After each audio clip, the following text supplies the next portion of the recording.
Good afternoon, everyone, and welcome back to the ethereal horror of Silent Hill F.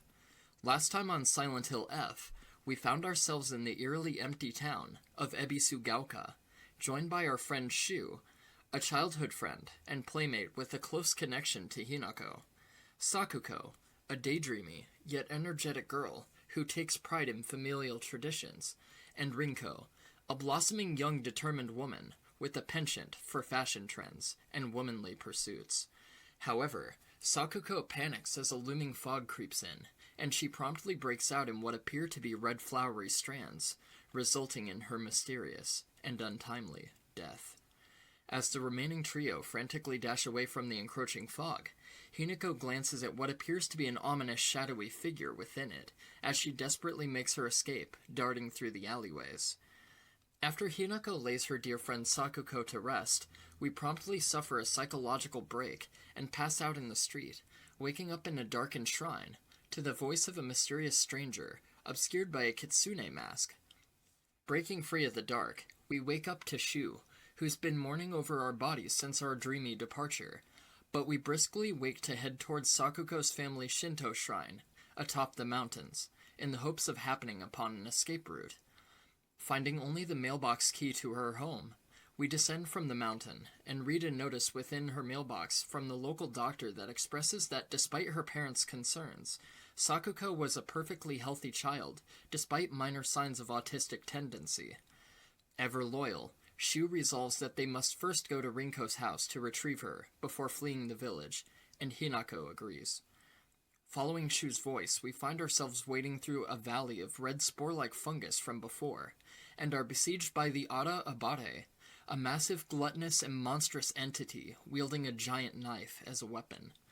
Felling the creature, and making a swift escape through the window, we find ourselves in a mist-enshrouded rice field, rife with creepy scarecrows, with masks, displaying false emotions, as if to relay to us a motif hidden under the surface, masking the negative emotions of jealousy, sorrow, loss, grief, and anger.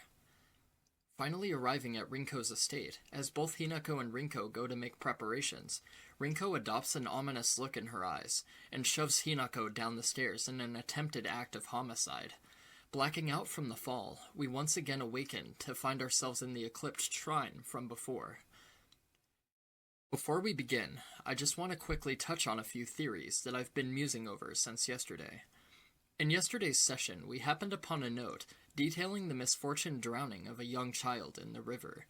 Now call me crazy, but I think that child may have been Shu, and due to Hinako's fondness for her friend, maybe the trauma from the loss is what's projecting this image of him being older, and that's why he keeps appearing and disappearing, because maybe it's after images and the manifestation of happy memories, which I feel complements the blossoming motif, granted it bears a stark contrast to death and loss.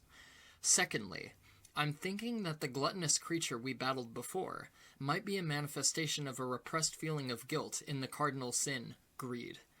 Hinako, in selfishness, possibly, may have scorned people who were close to her on account of the stress that she was feeling from the abuse her mother was suffering at the hands of her father and the feeling of powerlessness to help it, being subject to a broken home with an abusive drunkard father and left to a woman whom she couldn't bear to respect.